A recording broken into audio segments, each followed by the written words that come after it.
हाँ जी बच्चों, good afternoon everyone. क्या डिस्कस करना है बच्चों में आज? 3 है।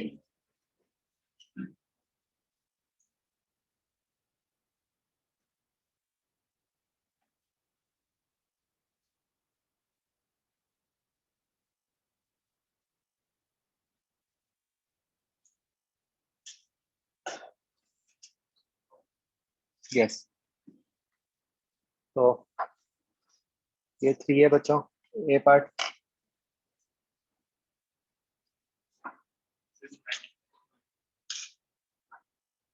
नाइन्थ।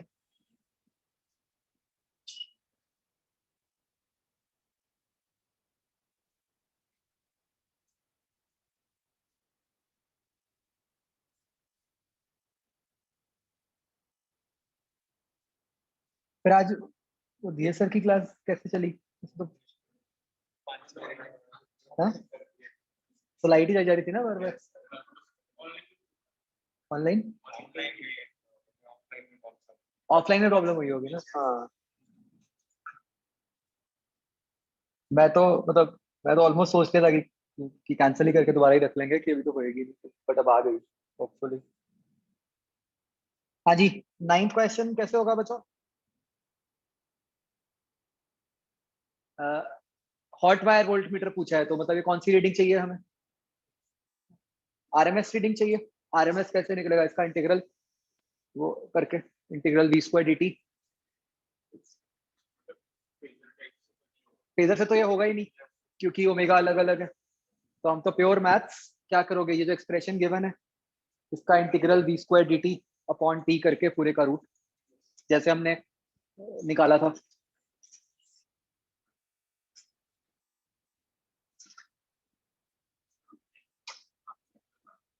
हम्म, 10th का आंसर गलत आ रहा है, इज इट बच्चों? बताओ।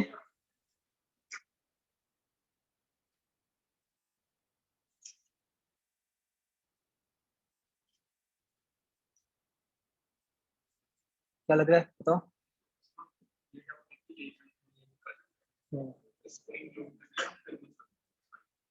बेसिकली वो साइकिल रिपीट होता जा रहा है, ये जो शेप है, जो ट्राइंगल का जो है, बार बार वही ट्राइंगल बनता जा रहा है।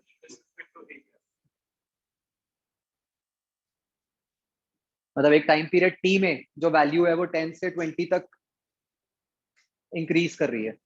ग्राफ से तो ये लग रहा है। ए तो आ ही नहीं सकता। अगर एक वैल्यू 10 से 20 तक चेंज कर रही है तो उसकी एवरेज वैल्यू 10 तो आ ही नहीं सकती ना, वो शायद।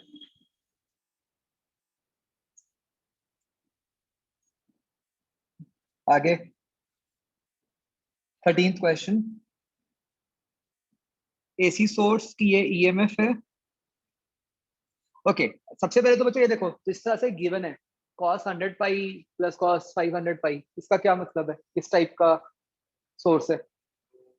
दो अलग अलग एसी वोल्टेजेस का सुपरपोजिशन है बेसिकली। ठीक है, सीरीज में लगाया हुआ है, और ये कुछ करंट का हुआ है। तो क्या करना क्या होगा आपको बच्चों? How will you solve this independently? मतलब पहले आप सिर्फ एक मान लो cos 100 पाई टी, उसके लिए निकाल लो क्या करंट आएगा। फिर दूसरा निकाल लो cos 500 पाई टी वाला, उसके लिए करंट निकाल लो, और दोनों को सिंपली ऐड कर देंगे हम।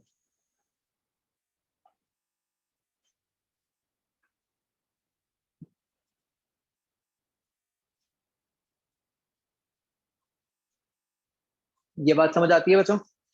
तो उसके बेसिस पे मतलब जो I1 होगा, I1 क्या आना है? E naught upon root of are square plus x square, है ना? ऐसे ही I2 आएगा। तो किस केस में इंपीडेंस कम आएगी, किस में ज्यादा आएगी? इंपीडेंस बनेगी कैसे, किस फॉर्म की? Root of are square plus x square. तो जिस केस में सोर्स की फ्रीक्वेंसी ज्यादा है तो वहां पे एक्सी कम बनेगा, है ना? तो मतलब वहां करंट ज्यादा होगा। तो ज्यादा फ्रीक्वेंसी वाले में ज्यादा करंट, तो मतलब I2 should be greater than I1। आया समझ?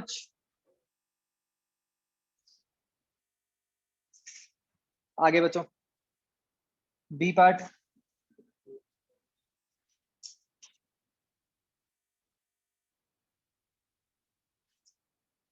Fourth question, dielectric strength parallel plate, find maximum RMS voltage of an AC source which can be safely connected to this capacitor.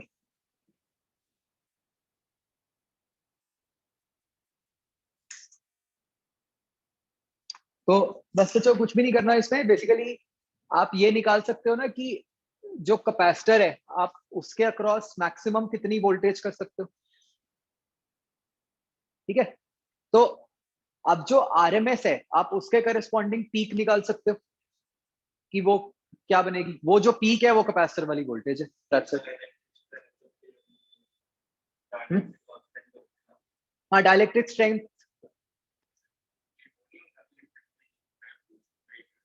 हाँ ये वो है, इलेक्ट्रिक फील्ड है। मतलब हाँ ऐसे कह लो कि ये इलेक्ट्रिक फील्ड होनी चाहिए मैक्सिमम, तो इससे पोटेंशियल डिफरेंस निकाल लो। तो वो जो RMS वैल्यू है उसकी पीक वैल्यू इतनी पोटेंशियल डिफरेंस होना चाहिए। है ना, आगे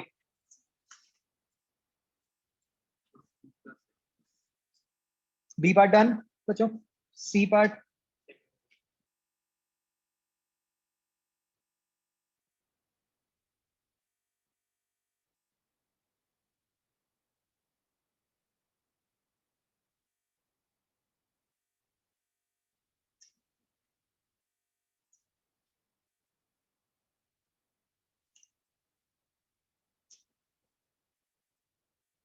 कैपेसिटर तो है ही नहीं, है ना, तो वो तो कैपेसिटर तो चलो हटा ही दो। और अगर हमें वो कॉइल वाला निकालना हो,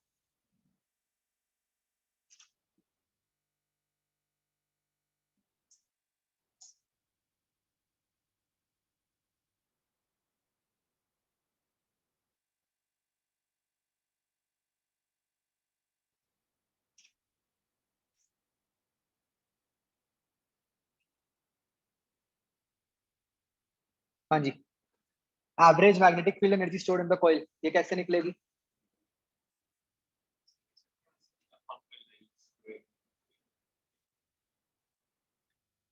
और सिंपल भाई, एनर्जी क्या होती है किसी भी इंस्टेंट पे, हाफ LI स्क्वायर। इसका एवरेज क्या होगा, half L into average of I square. बताओ क्या बन गया, IRMS स्क्वायर। तो यार answer is simply half LIRMS square.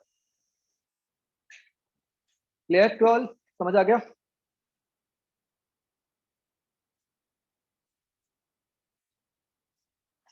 आगे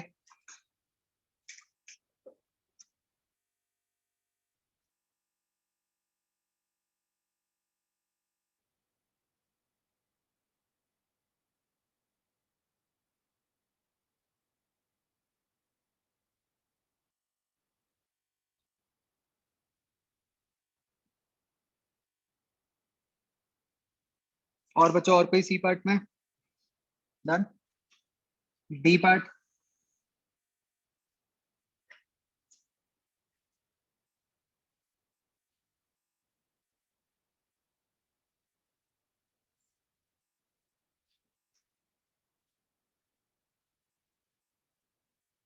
डन बच्चों, डी पार्ट।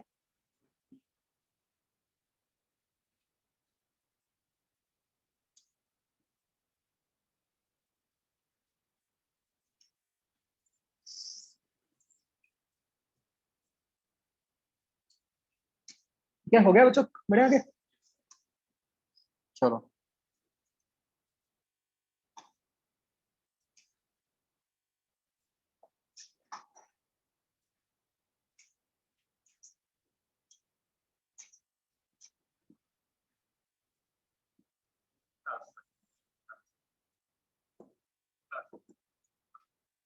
कौन सा क्वेश्चन सर।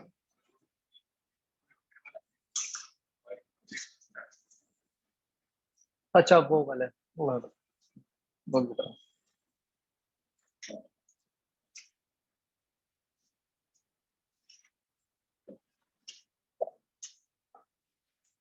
ओके, तो बच्चों अब हम आज स्टार्ट करेंगे हमारा next chapter which is ray optics.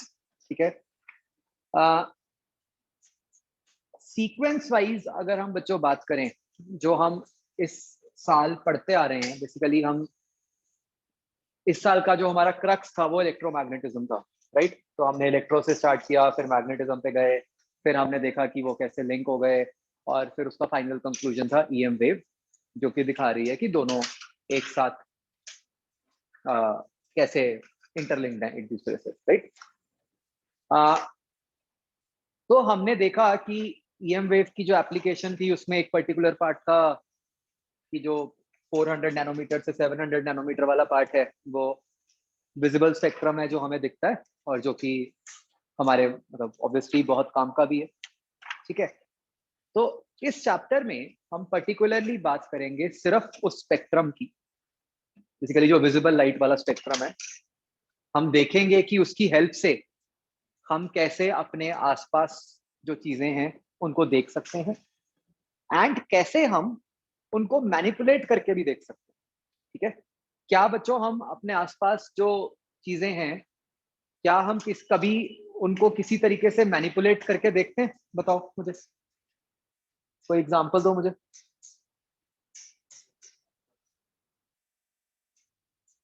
जैसे फॉर एग्जांपल स्पेक्स हैं, है ना। स्पेक्स में भी हम क्या कर रहे हैं,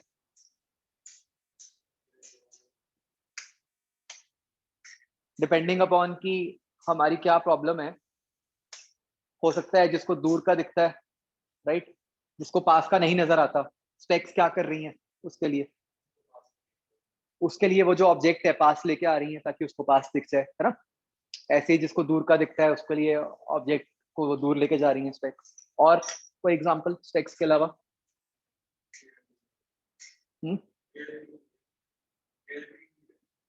रियर व्यू मिरर, वो एक एप्लीकेशन है जिसकी हेल्प से हम, भाई नॉर्मली हम आगे देख रहे हैं तो हमें सिर्फ आगे वाली चीजें दिखेंगी, बट हमने एक अरेंजमेंट बना दिया जिससे कि हम अपने पीछे वाली चीजें भी देख पा रहे हैं।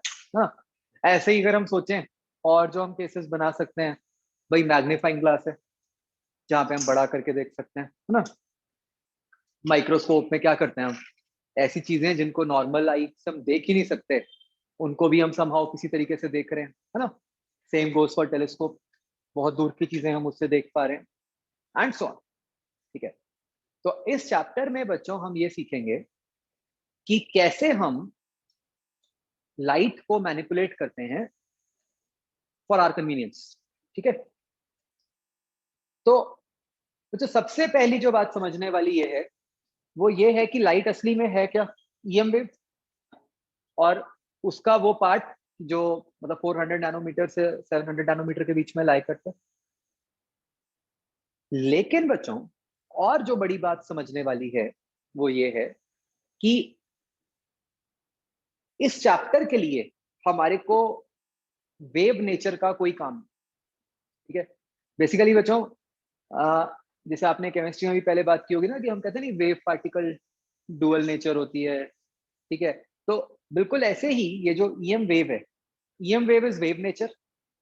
लाइट जो होती है बच्चों, लाइट की ना एक्चुअली हम तीन तरीके की नेचर पढ़ते हैं।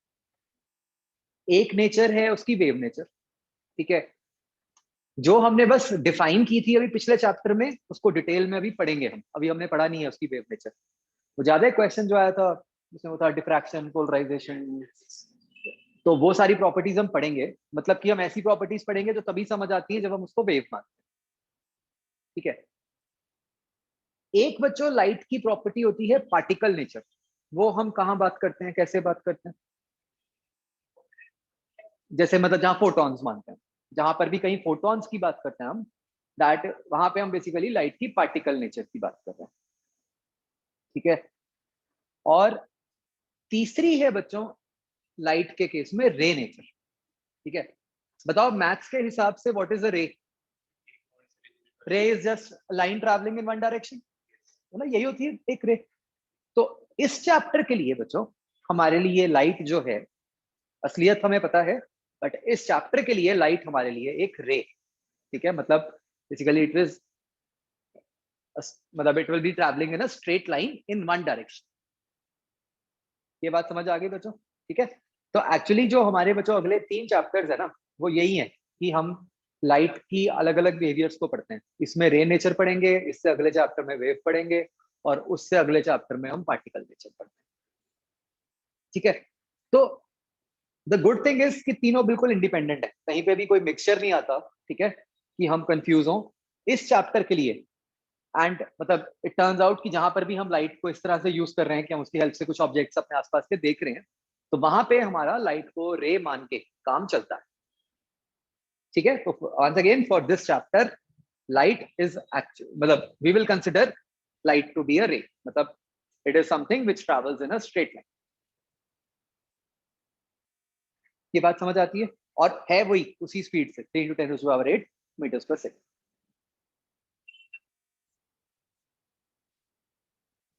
तो हम उसको एक मतलब रे मानते हुए उसकी जो जो प्रॉपर्टीज हैं वो पढ़ेंगे।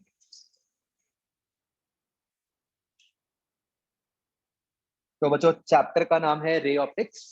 ठीक है। अभी रिफ्लेक्शन मत लिखो, वो आगे लिख देंगे। तो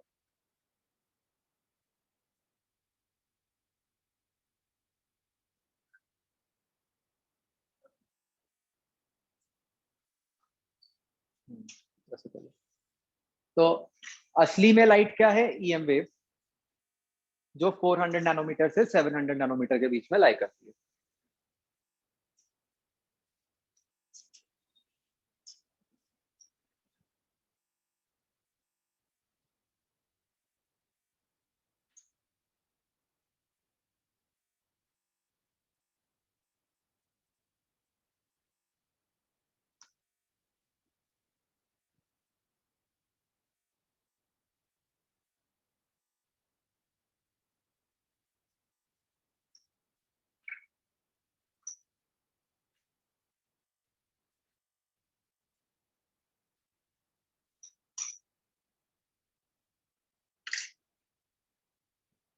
तो उसकी वजह जैसे मैंने आपको कहा 3 तरीके की नेचर्स हैं,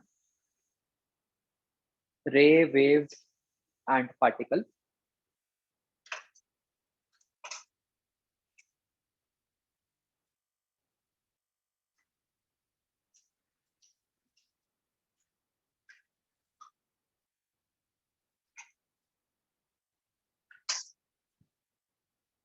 और right now we are interested only in the ray nature which says कि light travels in a straight line।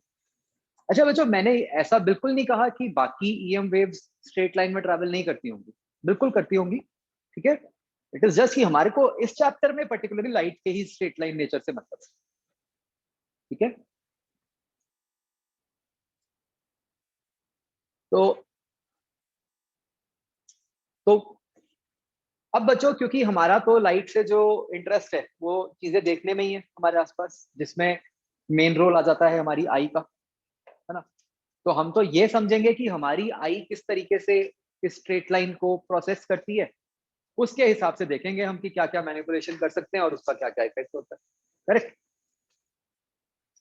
तो बच्चों हमारी आई का जो बिल्कुल सिंपल टर्म्स में मैकेनिज्म है, जो व्यूइंग मैकेनिज्म है, जैसे हम चीजें देखते हैं, वो ये है, जैसे अगर आप फिगर देखो कि जब हमारी आई के ऊपर कोई भी रेज आ रही है, लाइट रेज आ रही है, कहां से आ रही है इट डजेंट मैटर।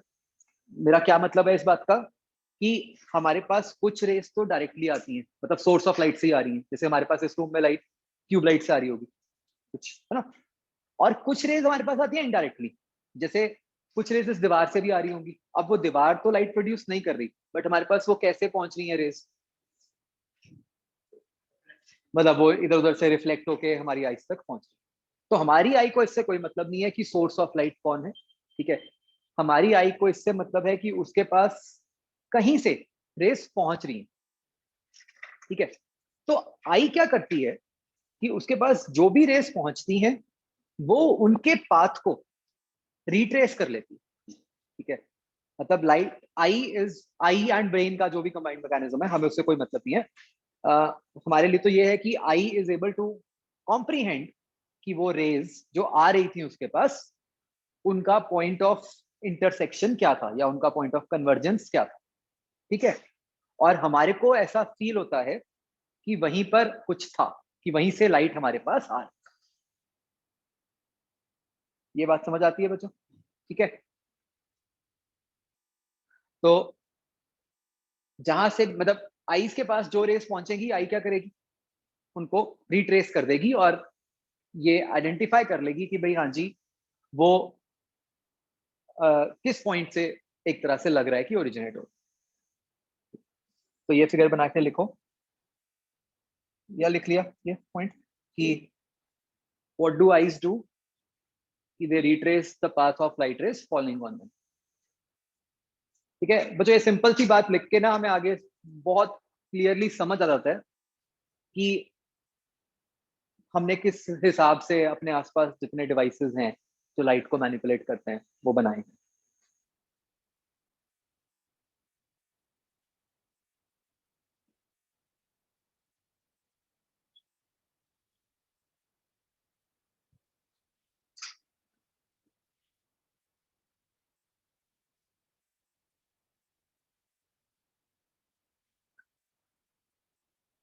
तो बच्चों इस कारण से होता क्या है, अब देखो आप, मैं एक एग्जांपल लेता हूँ।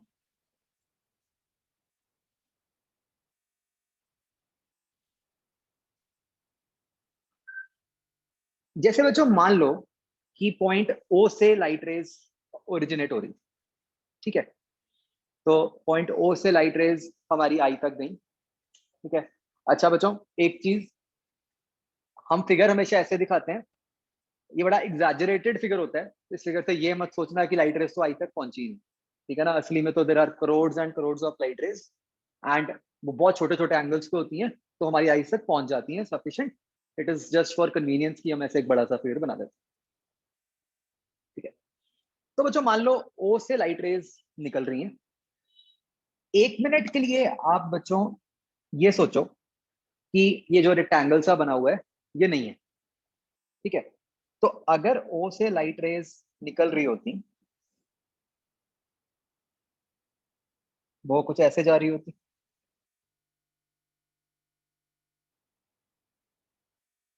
ठीक है, forget this rectangle for the timing. Eye क्या करती, उनको रिट्रेस करती, तो आई को क्या लगता कि रेस कहां से आ रही है, ओ से, तो कहती है ओ पे कुछ पड़ा है। ये हो गया बिल्कुल नॉर्मल सर्कमस्टांसेस। ठीक है, परफेक्ट आई है, बीच में कुछ नहीं हुआ, तो जहां से असली में लाइट रेज आ रही थी हमें भी वहीं पे दिख रहा है। क्या ये बात समझ आई? अब बच्चों दूसरा सिनेरियो ये हो सकता है कि हमने ये कोई भी एक डिवाइस रखा, ऑप्टिकल डिवाइस कह देते हैं इसको, अभी हमने कुछ नहीं डिफाइन किया कि क्या चीज है। इस डिवाइस ने क्या किया कि जो ओ से रेज निकल रही थी उसने उनके पाथ को चेंज कर दिया। कैसे किया, we are not bothered right now. उसने पाथ चेंज कर दिया, तो आई के पास जो रेस पहुंच रही है वो कौन सी पहुंच रही है, व्हाइट। ठीक है, तो आइस क्या करेगी, अब उन व्हाइट के पाथ को रिट्रेस करेंगे, तो आइस को क्या लग रहा है कि कहां से आ रही है रेस, पीस। आया समझ? तो what we need to understand is, eye को नहीं पता चलता कि असली में कहां पे कुछ रखा गया। आई को तो सिर्फ रिट्रेस करना आता है, वो रिट्रेस करके आपको ये फील करवा देगी कि भाई हाँ वहां पर कुछ है, चाहे वहां असली में कुछ है चाहे नहीं। ठीक है, मतलब आपको जिस तरीके से ओ दिख रहा था पहली सिचुएशन में, आपको पी भी बिल्कुल वैसे ही दिख रहा है, मतलब आप फर्क नहीं बता सकते कि भाई हाँ कुछ बीच में हुआ था कि नहीं हुआ। ठीक है, ये बात समझ आती है सबको? ये बात थोड़ी सी हार्ड टू डाइजेस्ट है, मतलब एकदम लगता है कि यार नहीं हमें तो असली दिख रहा है, क्योंकि मतलब हम ये built and brought up that ways, but ऐसा नहीं है। हमें जो असली में है मोस्ट ऑफ द केसेस में वो दिख रहा है, लेकिन बहुत जगह पे ऐसा भी हो रहा है कि जहां पे हमें दिखता है वहां पर नहीं होगा कुछ, वो सिर्फ हमें वैसा दिख रहा है। जिसका एग्जाम्पल क्या हो सकता है, रियर व्यू मिरर या शीशा, कोई भी नॉर्मल मिरर, उसके अंदर जो आपको दिख रहा है वहां असली में थोड़ी है कुछ। ये बात समझ आती है? सेम ऐसे ही मैं इस बात को अगर एक्सटेंड करूं कि भाई हम सन से रेज आ रही हैं हमारे पास, बहुत सारे बीच में पता नहीं क्या क्या चीजें होंगी जिनके थ्रू पास करके हमारे तक पहुंचती होंगी। तो आई तो फाइनली जो रेस पहुंची उनको रिट्रेस करके बस कॉम्प्रीहेंड कर रही है ना कि हाँ भाई सन यहाँ पे है। तो इट्स नॉट नेसेसरी कि जहां पे सन आपको दिख रहा है असली में सन वही होगा, सन उससे ऊपर नीचे हो सकता है। बिल्कुल। क्या ये बात समझ आती है बच्चों?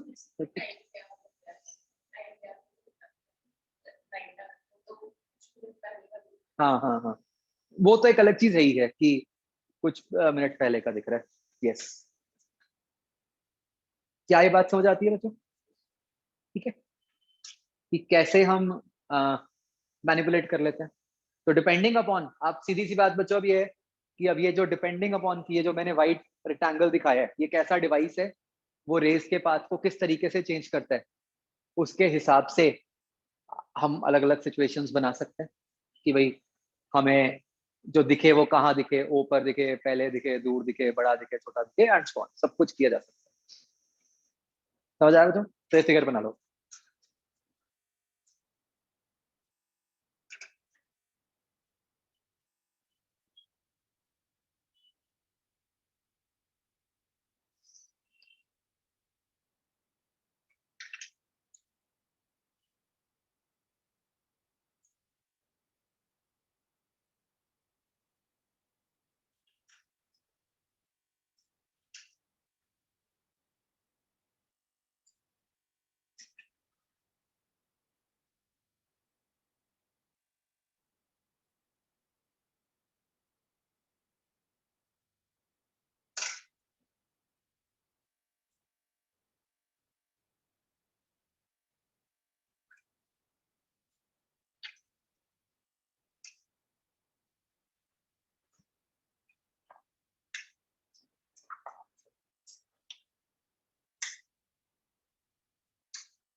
देख लिया बच्चों? ओके। अब बच्चों हम यही इसी फिगर से हम एक कंसेप्ट क्लियर कर लेते हैं जो कि आपने पहले भी बहुत बार बात की है और वो बड़ा मिसलीड करता है हमें कई बार। That is concept of object and image, है ना? क्या होता है बच्चों ऑब्जेक्ट इमेज?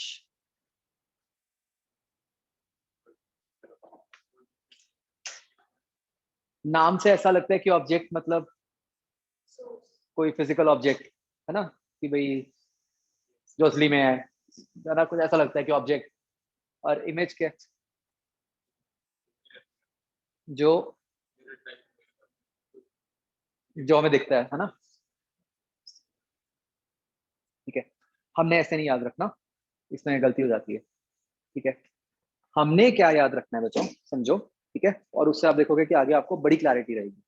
मैंने इसीलिए पहले आपको ये समझा दिया हम करना क्या चाहते हैं, कि भाई एक जो सच में कुछ है और एक है जो जहां पे नजर आता है। ठीक है, अब हमने अपने मतलब आगे हमने कैसे उसको यूज करना है हम वो समझ रहे हैं। देखो कैसे हम कहेंगे बच्चों। सबसे पहली बात ये है बच्चों, ये ना ऑब्जेक्ट वर्ड में प्रॉब्लम ये है कि वो अगेन कॉमन इंग्लिश से रिलेट हो जाता है। जैसे हम कहते हैं ना जो असली में है वही ऑब्जेक्ट होगा, कुछ पड़ा है, वो नहीं है। Object and image both are specific terms of this chapter. ठीक है, अब क्या है ये समझो। सबसे पहली बात, ऑब्जेक्ट एंड इमेज जो टर्म्स होती हैं वो एक पर्टिकुलर डिवाइस के लिए बनती है। ठीक है, हमें कॉमन सेंस से ऐसा लगता है जैसे हमने अभी बोला कि ऑब्जेक्ट है भाई जहां से लाइट आ रही है, और इमेज क्या है, जो हमें दिख रहा है। ठीक है, नहीं, हमने ऐसे नहीं बोलना। Object as well as image किसी डिवाइस के लिए डिफाइन होते हैं। ठीक है, चाहे हम उसको अपनी आई के लिए कर लें, चाहे हम उसको एक लेंस के लिए कर लें, चाहे हम उसको मिरर के लिए कर लें, एंड सो। ठीक है, अब हमारी डेफिनेशन बच्चों क्या है? देखो, हमेशा बच्चों ऐसा होगा कि जो भी हम कोई डिवाइस यूज करेंगे उस डिवाइस के पास रेज आ रही होंगी और उससे फाइनली जा रही होंगी, चाहे सेम डायरेक्शन में जाएं, चाहे दूसरी डायरेक्शन में जाएं, चाहे जो भी होगा। हमेशा डिवाइस के पास एक इनकमिंग रेज होंगी और एक आउटगोइंग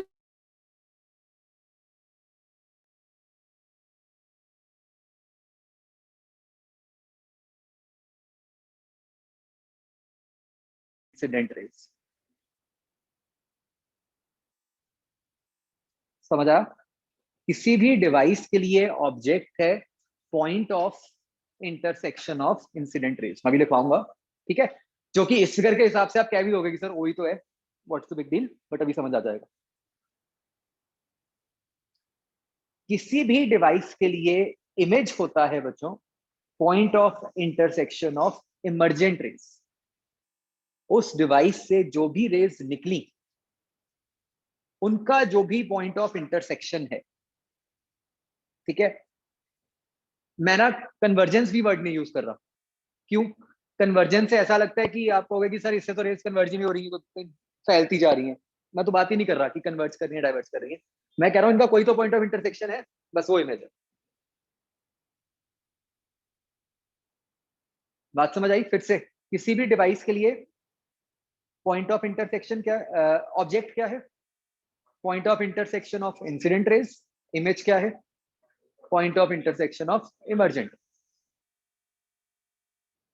ठीक है, इस फिगर के हिसाब से समझ आता है कि ऑब्जेक्ट ओ है और इमेज पी है। ठीक है, क्यों ये इंपॉर्टेंट हो जाता है मैं आपको दिखाता हूं। मान लो ये वाला फिगर है, मान लो रेज ऐसे आ रही है, ठीक है, ये एक तरह से मिरर है जिसपे रेज टकरा के रिफ्लेक्ट होके वापस को जा रही है। ठीक है, बताओ इस मिरर के लिए ऑब्जेक्ट क्या है?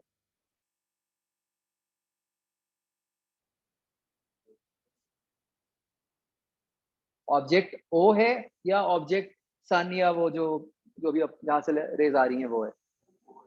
ऑब्जेक्ट ओ है। यहाँ कॉमन सेंस थोड़ी सी खराब होती है, हिलती है, कि हमें ऐसा लगता है रेस तो कोई पीछे से आ रही है। हमने कहीं ना कहीं हमारा माइंडसेट ऐसा होता है कि ऑब्जेक्ट से रेज आ रही है ना, वो नहीं याद रखना, वो गड़बड़ कर देता है।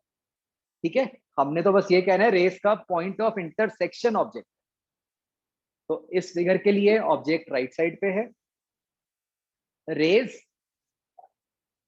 इमर्ज जो कर रही हैं इस डिवाइस से, ठीक है, जो लेफ्ट को जा रही हैं हम देख सकते हैं, उन रेस का पॉइंट ऑफ इंटरसेक्शन क्या है? आई।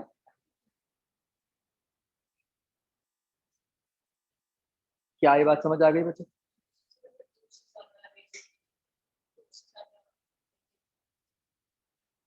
हो सकता है, बट जैसे हम जो केसेस करेंगे उनमें हमेशा ऐसा होता है कि मतलब जो रेज इस तरह से आती हैं कि उनका एक सिंगल पॉइंट ऑफ इंटरसेक्शन ही होता है। ठीक है, अगर वैसा नहीं होता तो इमेज जो होती है ना वो फेड हो जाती है, धुंधली हो जाती है। तो आगे जाके हम देखेंगे अभी कि वो क्या चक्कर होता है। तो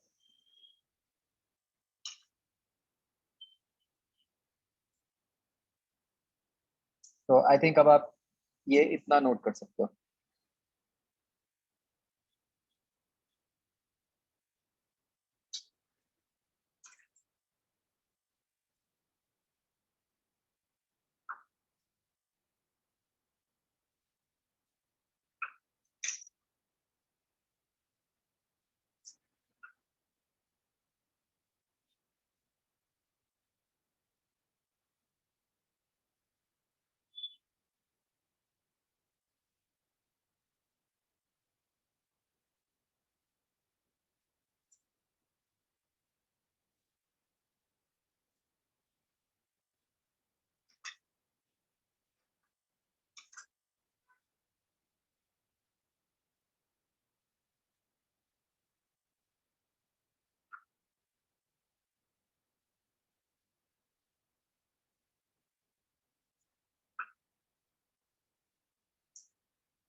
ठीक है बच्चों, फिर से मैं कह रहा हूँ ऑब्जेक्ट जरूरी नहीं है कि वो हो जहां से लाइट आ रही है। ऑब्जेक्ट तो आपका पॉइंट ऑफ इंटरसेक्शन है। और मैंने फिलहाल बच्चों कोई रियल वर्चुअल बात नहीं की, जो आपको पता है कि हम करते हैं वो भी आगे आएगा। ठीक है, that is not the concern right now.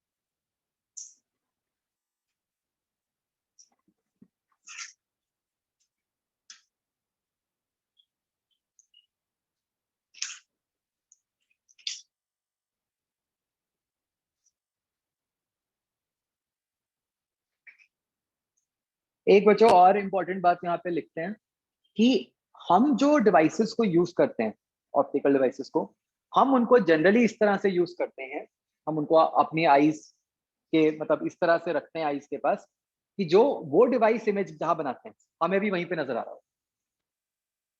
ठीक है, मतलब फॉर एग्जांपल समथिंग लाइक कि ये जो राइट साइड वाला फिगर है बच्चों, ठीक है, तो राइट साइड वाले फिगर को अगर हम यूज करते हैं, ठीक है, तो हम कुछ यहाँ पे ऐसे खड़े होंगे तो क्या होगा, मेरे पास जो ये वाली रेज आएंगी मेरी आई के पास, है ना, वो कन्वर्ज की तो मुझे दिख रहा है कि आई पे कुछ।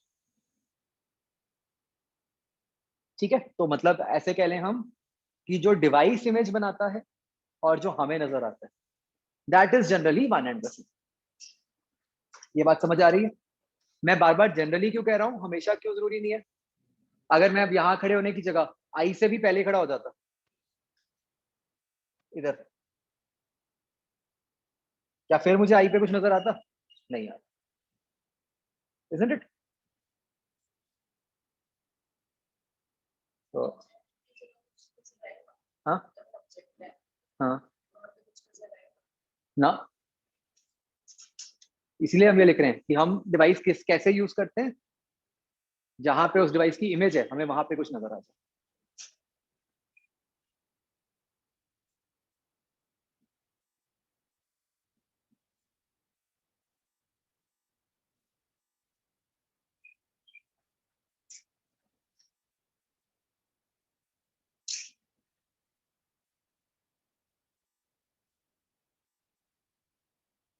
ये लाइन लिख लो कि generally we use optical devices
ठीक है, तो जनरली जो डिवाइस की इमेज है आपको भी वही दिखता है। ठीक है, ओके। अब बच्चों मान लो आपके पास मल्टीपल डिवाइसेस हैं, जैसे मान लो पहले लाइट एक डिवाइस से पास की, अब उस एक से पास करके दूसरे से पास की, तो मुझे बताओ ऑब्जेक्ट इमेज किस तरह से होगा। मतलब आई एम टॉकिंग अबाउट, जैसे ये देखो एक सिचुएशन,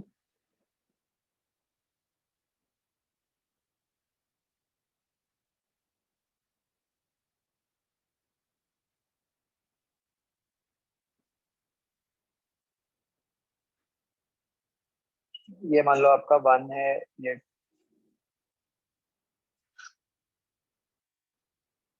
2 है। अब रेज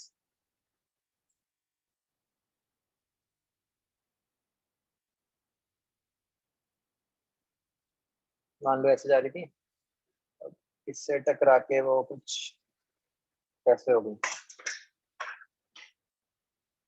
तो बच्चों डिवाइस 1 के लिए इमेज क्या है, ये वाला पॉइंट जो भी पी है। ठीक है, डिवाइस 2 के लिए ऑब्जेक्ट क्या है, सेम पॉइंट पी, है ना। तो जब हम मल्टीपल डिवाइसेस को यूज करते हैं तो क्या हो जाता है, कि पहले की इमेज, दूसरे का ऑब्जेक्ट, दूसरे की इमेज, तीसरे का ऑब्जेक्ट एंड सो ऑन। और करते करते फिर हमें फाइनली क्या दिखता है, जो भी फाइनल ने इमेज बनाई। ठीक है ना।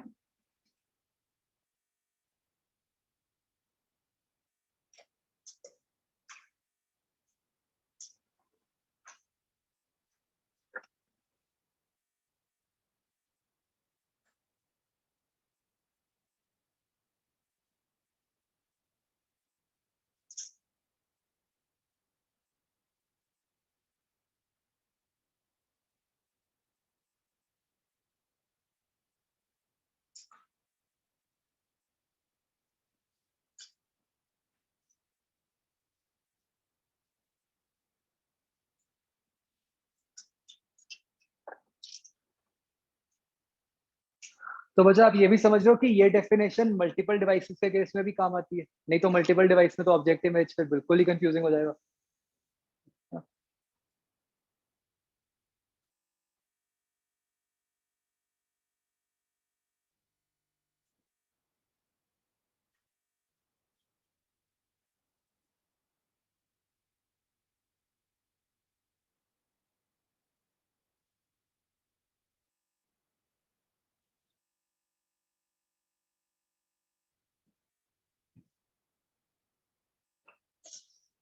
क्या बात समझ आई बच्चों? ठीक है।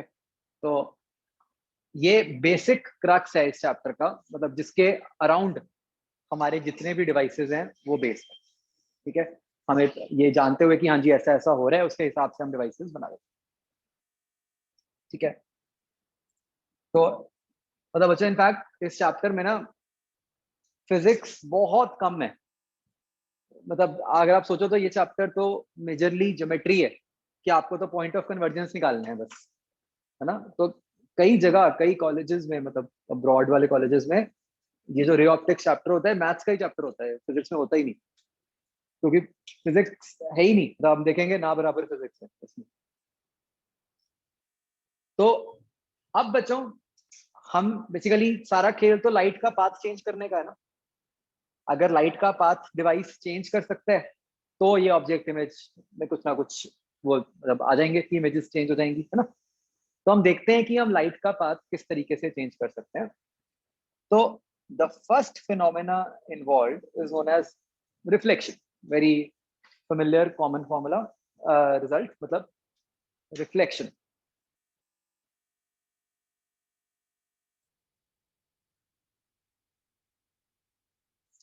ठीक है। तो सबको पता है रिफ्लेक्शन क्या होती है। तो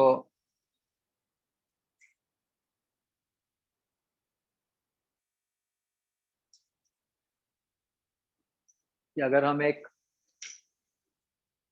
सरफेस पे लाइट को इंसिडेंट करें तो इट पॉलिश सरफेस पे इंसिडेंट करेंगे तो वो लाइट रिफ्लेक्ट कर जाएगी। ठीक है। ये मैंने प्योर टेंथ लिखी है, एक्सेप्ट फॉर जो आखिरी रिजल्ट लिखा है। ये भी अगर आपको याद हो तो दिया था मैंने आपको डिराइव करने को।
तो ये जो मैंने फिगर में डेल्टा दिखाया है, ये क्लियर हो रहा है क्या? क्या चीज है? This is the angle with which light is bending. Original direction से लाइट कितने एंगल से डिफ्लेक्ट कर गई, है ना? जैसे कोलिजन में निकालते थे हम डिफ्लेक्शन, ये वो चीज है।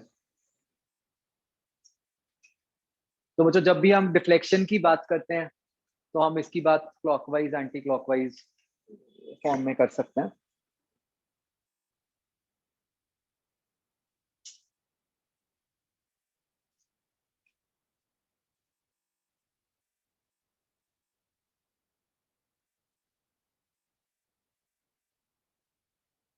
ठीक है बच्चों, एनीथिंग जो इसमें क्लियर ना हो? ये r cap, u cap, n cap की डायरेक्शन समझ आ रही है ना? U cap is along incident ray, n cap is along normal. Normal कौन सा? आउटर नॉर्मल, जैसे हम बाकी चैप्टर्स में भी बनाते हैं, नॉर्मल हमेशा सरफेस के अवे बनाते हैं हम, है ना? और r cap is along reflected रे।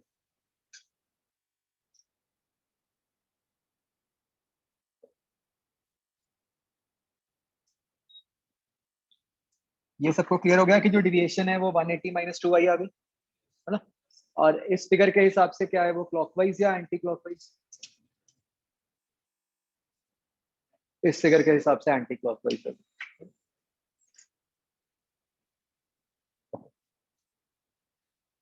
तो बच्चों रिफ्लेक्शन हम किससे करवाते हैं? मिरर से, है ना? तो मिरर की बेसिकली खासियत क्या है कि it reflects most of the light falling on it.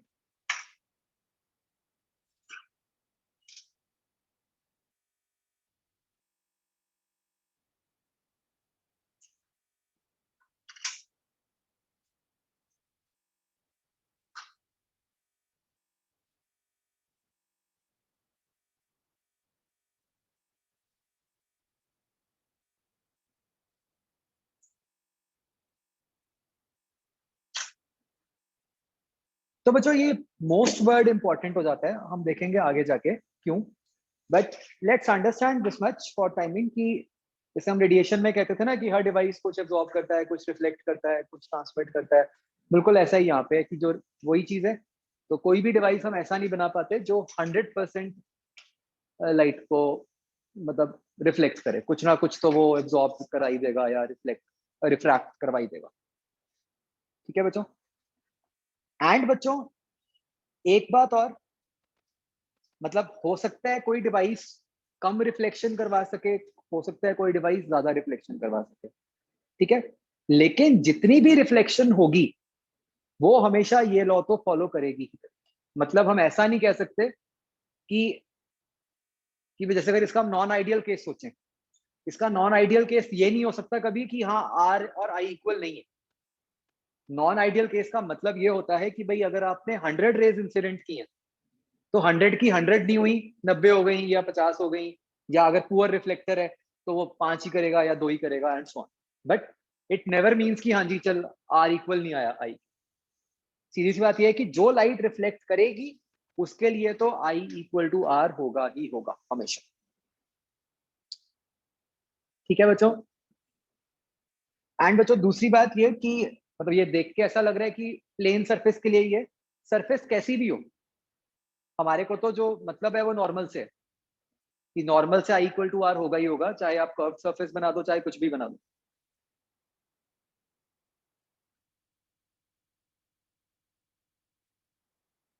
ठीक है, तो मतलब हमारे पास वन सच डिवाइस आ गया मिरर, जो कि लाइट को क्या कर सकता है, रिफ्लेक्ट करवा सकता है। ठीक है, तो उसमें भी हम देखेंगे कि प्लेन मिरर भी हो सकता है, कर्व मिरर भी हो सकता है एंड सो ऑन, बहुत सारे केसेस हम बना सकते हैं।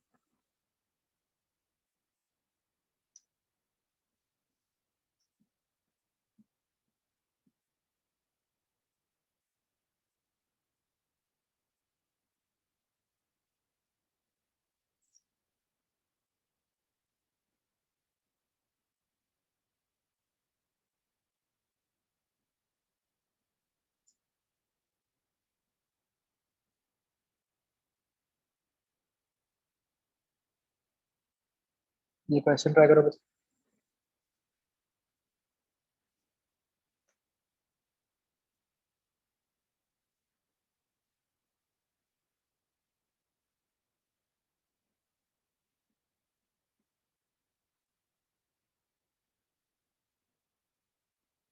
मतलब बच्चों क्या है कि दो मिरर्स हैं इंक्लाइंड एट एंगल थीटा। आपकी जो इंसिडेंट रे है वो हॉरिजॉन्टली हिट कर रही है।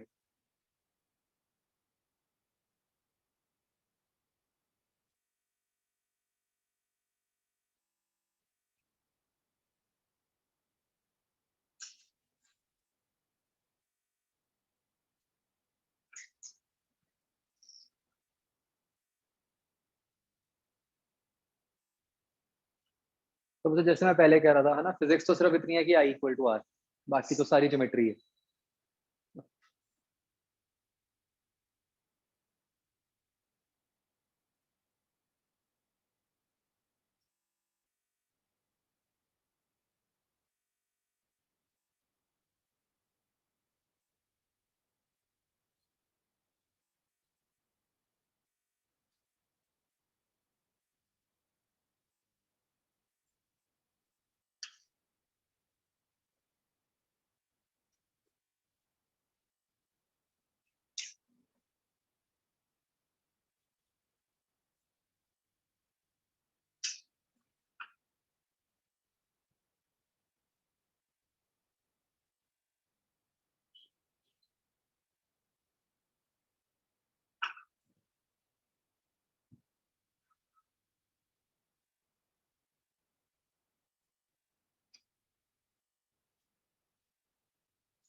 हाँ जी बच्चों, हुआ कि नहीं?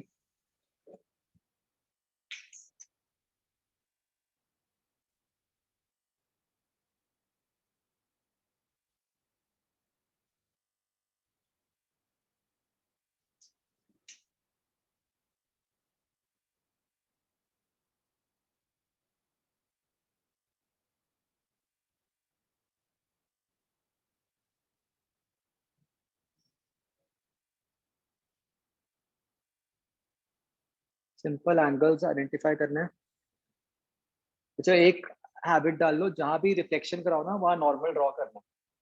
ठीक है, ताकि आप उसके साथ मतलब फिर I equal to are apply कर सको। एक बार गलती हो जाती है, हमेशा नॉर्मल ड्रॉ करो जिस सरफेस पे भी रिफ्लेक्शन करवाने लगे।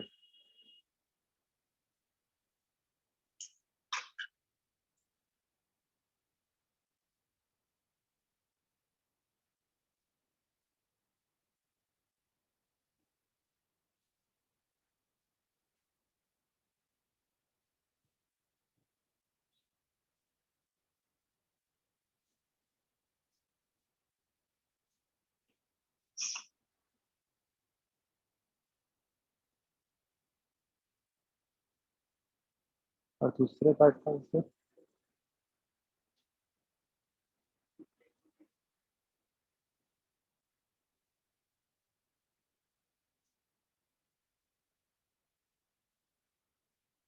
दूसरा गलत, सेकंड पार्ट गलत है आपका जिनेश। हाँ वरुण ठीक है।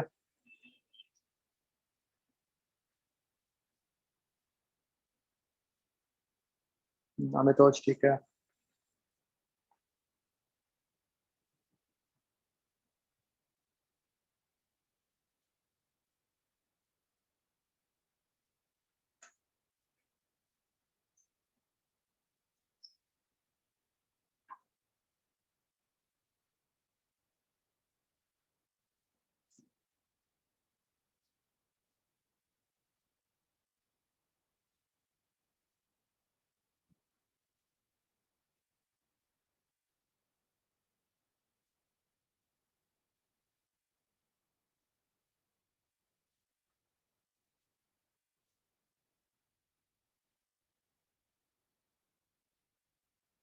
हाँ जी, तो सेकंड पार्ट का आंसर 45 डिग्री आएगा।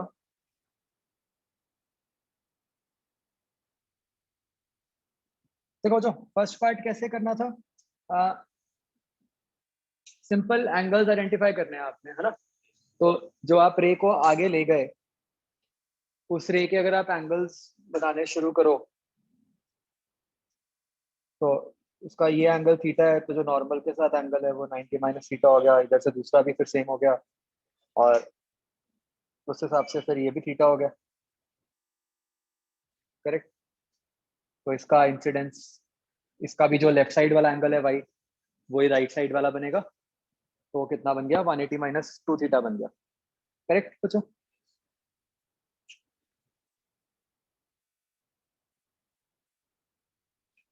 तो फर्स्ट पार्ट का आंसर है 180 माइनस 2 थीटा। अब बच्चों सेकंड पार्ट,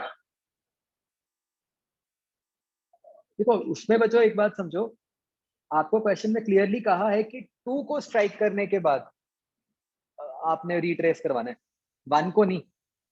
अगर तो वन से ही रिट्रेस करवाना होता तो क्या करते हैं हम, थीटा 90 कर दो तो सीधा वापस चला जाएगा। हमें क्या कहा गया है कि टू से रिट्रेस करवाना।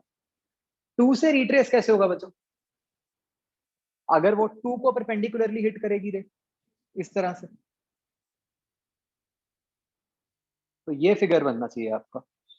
तो इन अदर वर्ड्स, कि जो जिस एंगल पे उसने हिट किया, जो 180 माइनस 2 थीटा एंगल था, वो 90 होना चाहिए, है ना। तो उससे आपका थीटा एंगल 45 बन गया।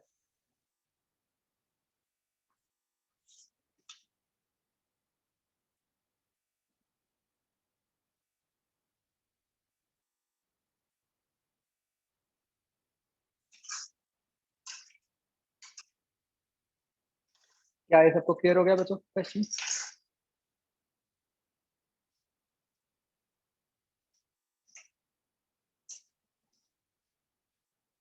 हाँ जी बच्चों, ऑनलाइन क्लियर है सबको? ओके बच्चों, इसी क्वेश्चन में एक और पार्ट ऐड करो, कि find the deflection in light रे।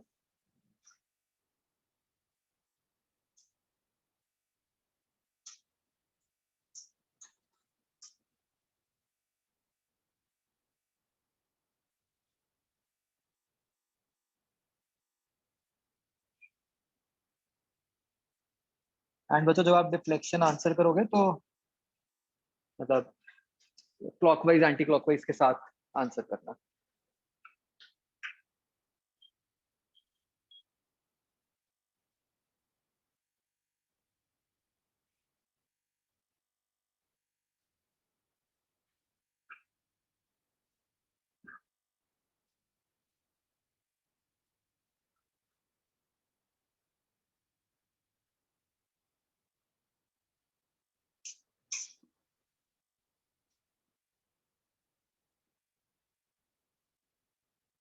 डायरेक्शन के साथ सोचो, मतलब आप ऐसे सोचो कि इंसिडेंट रे को कितने एंगल से बेंड कर दें कि इमर्जेंट रे बन जाएगी, एंड क्लॉकवाइज या anti clockwise. General first part के लिए, मतलब रिट्रेस वाले केस में नहीं, जो जनरल केस है।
तो जो डिफ्लेक्शन वाले क्वेश्चंस को ना करने के दो तरीके होते हैं।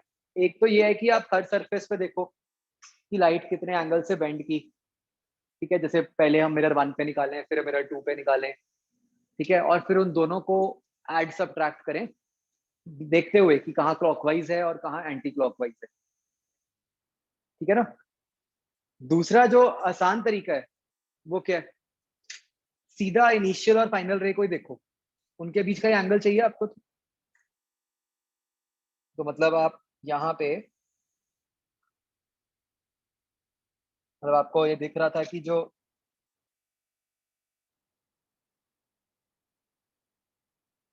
इनिशियल रे है वो ऐसे जा रही है और फाइनल रे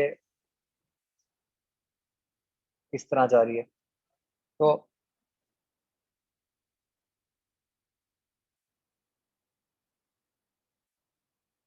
फाइनल रे का हमें पता था कि हॉरिजॉन्टल के साथ एंगल जो हमने निकाला ही था 180 माइनस 2 थीटा। तो भाई डिफ्लेक्शन कितनी है, ये वाली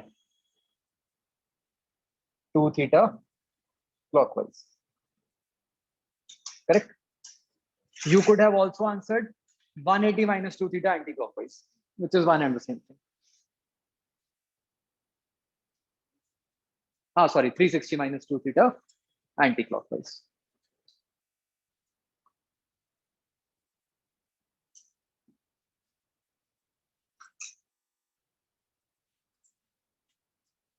हाँ बच्चों, सबको समझ आ गया। तो एक मिरर के बेसिस पे जो भी क्वेश्चंस बनेंगे रिफ्लेक्शन के, वो ऐसे ज्योमेट्री बेस्ड ही बन सकते हैं और कुछ इसमें होता ही नहीं। नेक्स्ट बच्चों हम ये बात करते हैं कि एक प्लेन मिरर इमेज किस तरीके से बनाता है। ठीक है, जैसे कि ये लाइट को रिफ्लेक्ट करता है।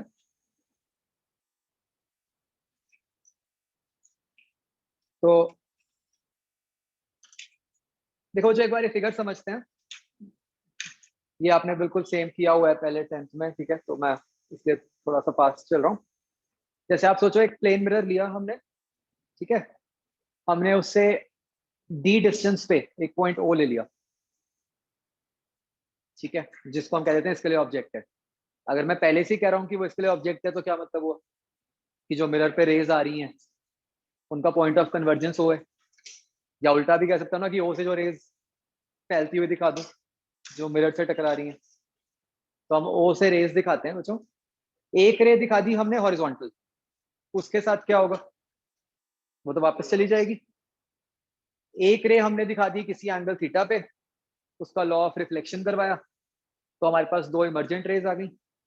उन दो इमर्जेंट रेज का हमने पॉइंट ऑफ इंटरसेक्शन बना दिया जो कि आई पे आ गया। Tell me how will you prove कि जो मैंने आई के साथ एंगल दिखाया है वो थीटा ही बनेगा, और जो डिस्टेंस दिखाया है वो डी बनेगा। ये दोनों चीजें कहां से आई।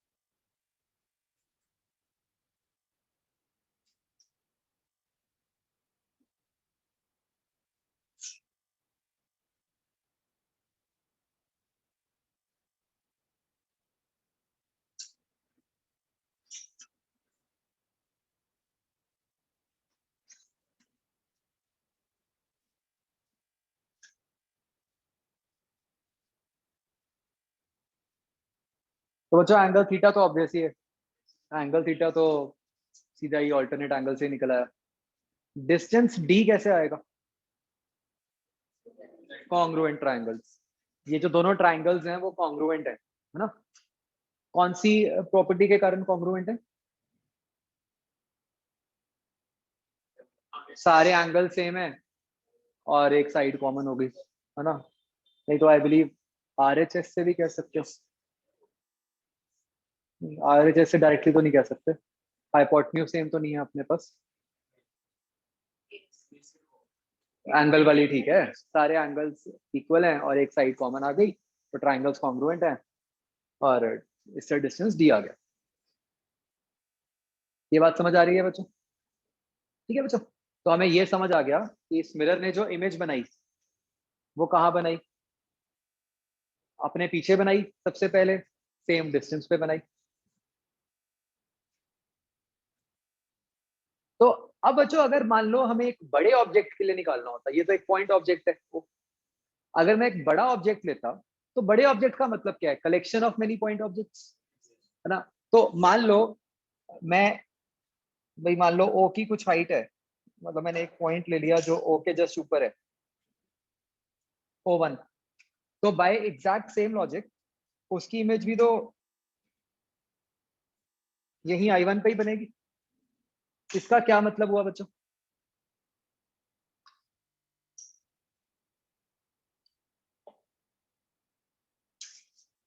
इसका मतलब जो ऑब्जेक्ट की हाइट आएगी या जो ऑब्जेक्ट का साइज आएगा वही सेम साइज इमेज का भी आएगा।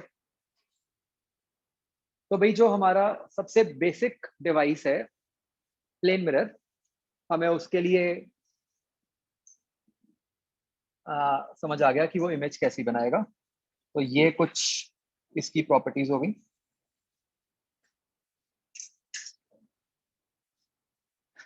तो वी विल राइट एज की perpendicular distance of object from mirror, ये जो डी डिस्टेंस था वो परपेंडिकुलर डिस्टेंस था ना, is equal to perpendicular distance of image, same size.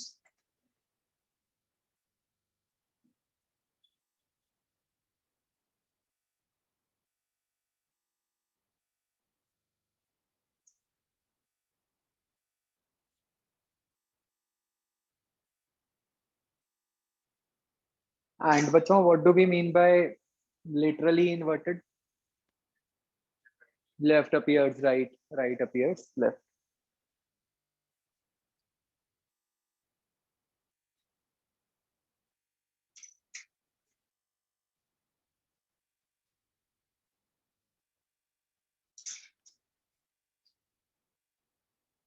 All this is absolutely same as class 10 है ना, अभी तक कोई चेंज नहीं है। ओके, नेक्स्ट बच्चों हम बात करते हैं मूविंग ऑब्जेक्ट्स की। मतलब लेट अस से पॉइंट ओ मूव कर रहा हो, फिर हम क्या कह सकते होंगे, बताओ मुझे। अगर ऑब्जेक्ट मूव करेगा तो डेफिनेटली इमेज भी मूव करेगी, ठीक है। तो अगर तो बच्चों मैं ऑब्जेक्ट की वेलोसिटी मतलब अलोंग डी ले लूं, फिर तो वो बड़ा ऑब्वियस सा रिजल्ट है कि जितनी ऑब्जेक्ट की वेलोसिटी मान लो इस फिगर के हिसाब से टुवर्ड्स राइट है, उतनी इमेज की वेलोसिटी टुवर्ड्स किधर को आएगी, लेफ्ट। ये सबको समझ आता है ना, ये तो ऑब्वियस भी है। हम मिरर की तरफ जाते हैं तो हमारी इमेज भी मिरर की तरफ ही आ रही होती है, तो मतलब जो मिरर है वो वेलोसिटी को रिवर्स कर देता है। बट कौन सी वेलोसिटी को? अगर मैं मिरर के सामने खड़ा होकर बच्चों एक बॉल को ऊपर फेंकूं, तो क्या मिरर ये दिखाता है कि बॉल नीचे जा रही है? मिरर के अंदर भी तो हमें वो बॉल ऊपर जाती नजर आती है। इसका क्या मतलब हुआ? मिरर कौन सी वेलोसिटी को रिवर्स करता है? सिर्फ वेलोसिटी का वो कंपोनेंट जो कि उसके नॉर्मल के अलॉन्ग है ना, जो उसके पैरेलल है, वो उस कंपोनेंट को कुछ नहीं करता, उसको एज इट इज रखता है। ये बात सबको समझ आती है बच्चों, है ना। तो इसको हम ऐसे शो कर सकते हैं, आई थिंक ये बिल्कुल क्लियर कर देते हैं। हम हमेशा बात ही ऐसे करेंगे, parallel to mirror, perpendicular to mirror, so that there is no confusion at all.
तो बच्चों बोर्ड्स ने तो ना मतलब ये पार्ट हटा ही दिया सिलेबस से, जैसे उनको कुछ सिलेबस कट करना था तो ये मानते हुए उन्होंने कहा कि रिफ्लेक्शन तो पढ़ा ही हुआ है 10th में, तो ये हटा ही दिया।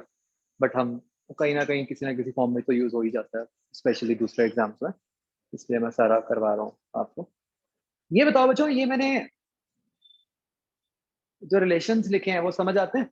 उसमें ये क्या लिख दिया मैंने विद रिस्पेक्ट टू एम, जो सेकंड रिजल्ट है,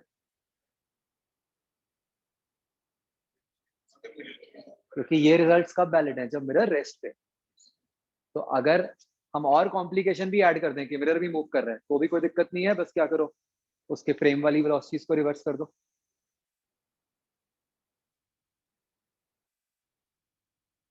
तो आप देखोगे बच्चों की, और आप समझ भी रहे हो कि जो थोड़े से मुश्किल क्वेश्चन बनेंगे वो वेलोसिटी वाले ही बनेंगे, और तो है ही क्या। ठीक है ना, तो वो आपको दिखेंगे 3A में या इन एक्सरसाइजेस में। तो ये थोड़ा सा बस कंपोनेंट्स का ध्यान रखना है, सिंपली करना क्या है, फर्स्ट स्टेप तो यही हो गया, जैसे हम इंक्लाइन में नहीं याद रखते थे along the incline perpendicular to the incline, ऐसे यहाँ पे भी हमने दो कंपोनेंट्स लेने हैं, along the mirror perpendicular to the mirror. Along the mirror वाले को तो कुछ होएगा ही नहीं, परपेंडिकुलर टू मिरर में भी एक एक्स्ट्रा चीज ये याद रखें, सीधा ये ना याद रखें कि रिवर्स हो जाएगा, क्या याद रखें, जो मिरर के रिलेटिव है वो रिवर्स हो जाएगा।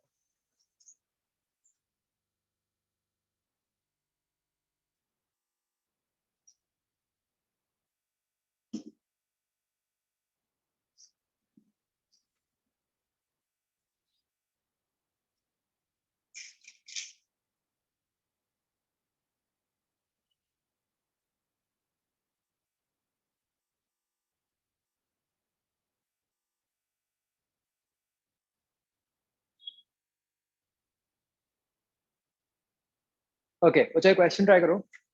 ये एक मिरर है, inclined at an angle of 45 degree. एक ये ऑब्जेक्ट ओ है जो इस मिरर की तरफ हॉरिजॉन्टली आ रहा है।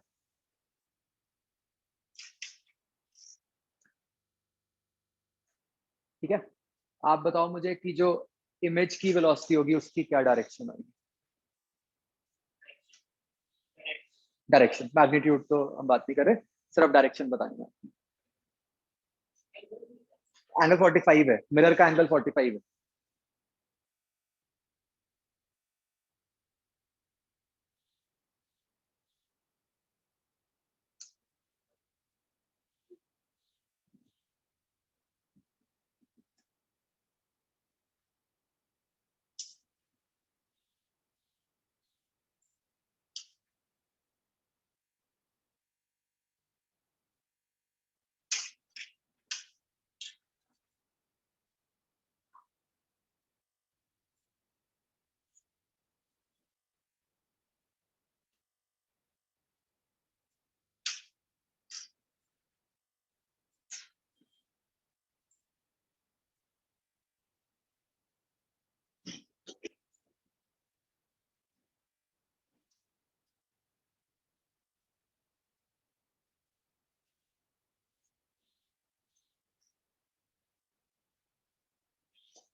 हो गया बच्चों? Very simple but very non intuitive, है ना, मतलब एकदम नहीं माइंड में आता कि ऐसा हो सकता है। तो क्या आंसर आएगा? अपवर्ड्स। जो आप बनाओगे तो इस तरह से आ जाएगा। कंपोनेंट्स लो,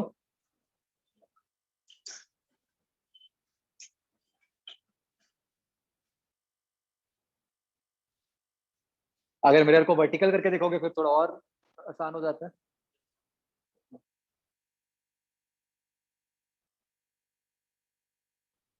क्लियर?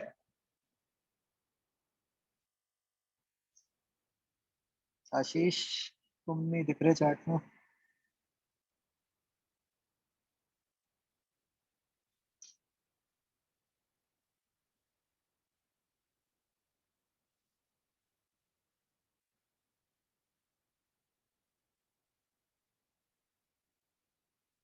जैसे नेक्स्ट क्वेश्चन ट्राई करो।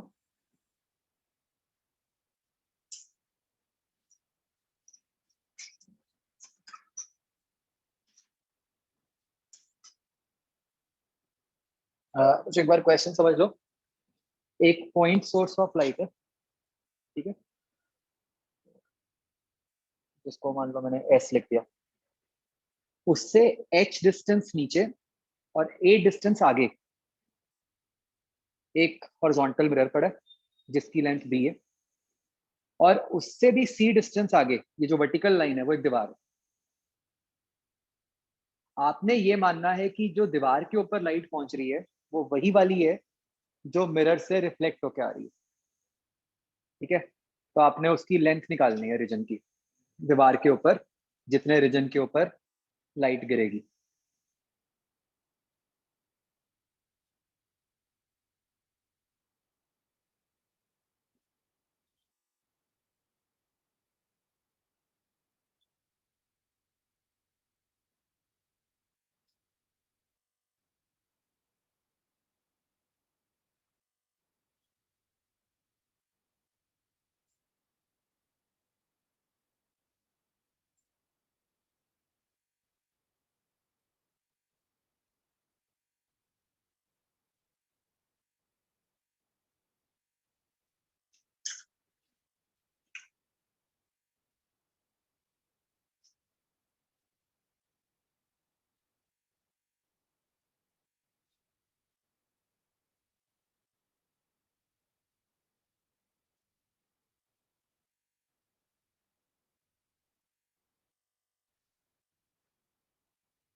इसको सिंप्लीफाई कर।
ठीक।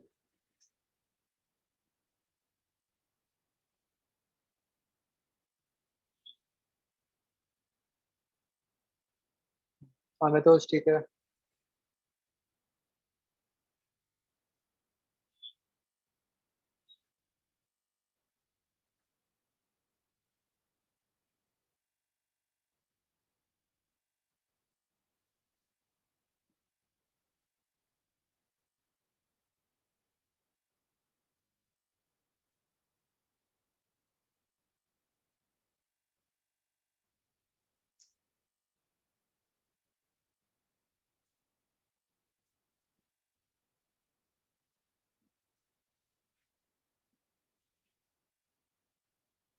डन बच्चों,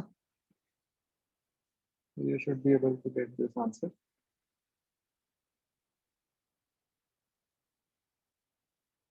करना कुछ भी नहीं है, मिरर के दोनों एक्सट्रीम पॉइंट से रिफ्लेक्शन करवा दो, है ना, तो उस पे बस उसके करस्पॉन्डिंग लेंस निकाल लो। बच्चों एक बात आप समझ रहे हो कि मतलब दीवार के हर पॉइंट पे जो लाइट रे पहुंचेगी वो मिरर के एक यूनिक पॉइंट से ही पहुंचेगी, है ना। इन अदर वर्ड्स, अगर मैं मिरर को किसी एक पॉइंट से तोड़ दूं तो डेफिनेटली दीवार पे एक ब्लैक स्पॉट तो आएगा ही आएगा। ऐसा तो नहीं है हम कह सकते ना कि बाकी पॉइंट से रिफ्लेक्ट होकर रे वहां पहुंचे।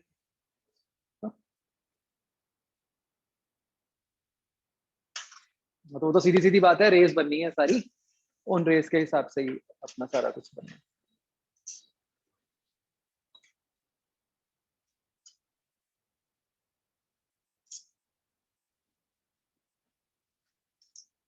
ठीक है, चलो बच्चों, ठीक है, ओके, दैट्स इट।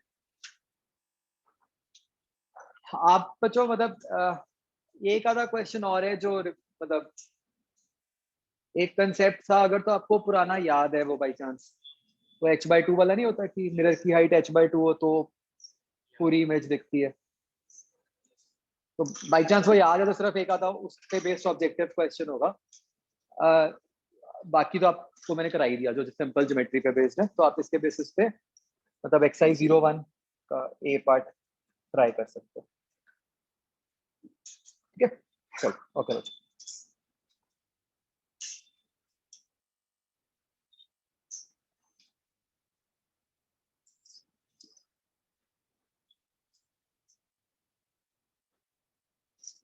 क्या मतलब करण, मैं समझा नहीं। सबसे पहले अच्छा अच्छा, ठीक है ठीक है, चलो। Life moves in a loop कहते हैं ना। चलो।